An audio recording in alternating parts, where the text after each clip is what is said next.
तो सो आज के Saturday night welcome to my blog lifestyle PV shorts and blogs my Facebook channel G Banerjee Papiya and official channel Papiya Banerjee. तो যাই হোক today আজকে আমাদের খাবার মেনু হচ্ছে এক ডেচকি ফিশ ফ্রাইড রাইস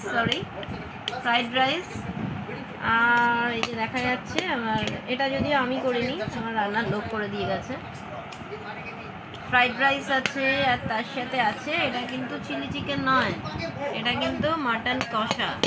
দেখতেই পাচ্ছেন ফ্রাইড রাইস একটু আরও ঝরঝরে হলে ভালো হতো। যাই হোক মোটামুটি যতটা পেরেছে ততটা করেছে, আর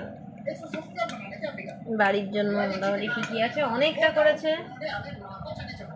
দেখুন এখানে কাজু কিশমিশ কোনো কিছুই আমি রাখিনি।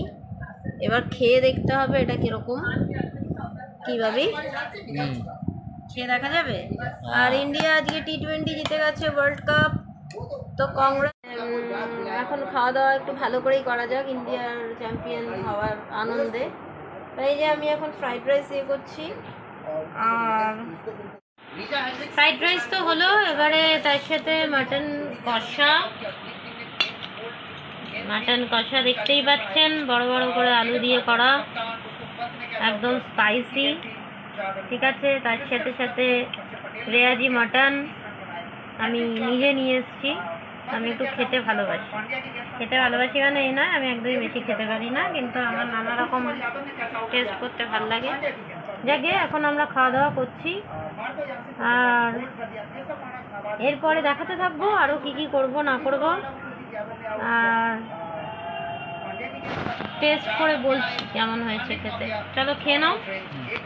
তুমি একটু টেস্ট করে দেখো আজকে আমাদের মেনু কেমন হয়েছে। ফ্রাইড রাইস উইথ মাটন কষা কেমন হয়েছে দেখো, কেমন বানিয়েছে রান্নার মাসিমা। তুমি খেয়ে দেখো কেমন হয়েছে, খেয়ে দেখো কেমন হয়েছে। মাংস নিলাম, কেমন হয়েছে? অসাম বলতে টেস্ট কেমন হয়েছে? ফ্রাইড রাইস অপূর্ব হয়েছে। মাটন কিন্তু ঝরঝরে হয়নি মনে হচ্ছে, ঝরঝরে একটু সাথে মোটামুটি দেখে মনে হচ্ছে একেবারে অত 100% পিওর মানে পিওরিটি ভালোই হয়েছে বলছে। আমাদের ফ্রাইড রাইসটা ঘরোয়া ফ্রাইড রাইস হিসেবে যথেষ্ট ভালো হয়েছে, যে কোনো দোকানের থেকেই ভালো হয়েছে। ঠিক আছে চলুন আমি এখন খাওয়া দাওয়া করে দেখছি, তারপরের ব্লগের জন্য আবার পরে আমি সাইন ইন করবো। এখন জোর খাওয়া দাওয়ার ব্যবস্থা হচ্ছে, তার সাথে সাথে ইন্ডিয়ার ম্যাচ নিয়ে একটু আলোচনা করছি। চলুন, টিল দেন, গুড নাইট।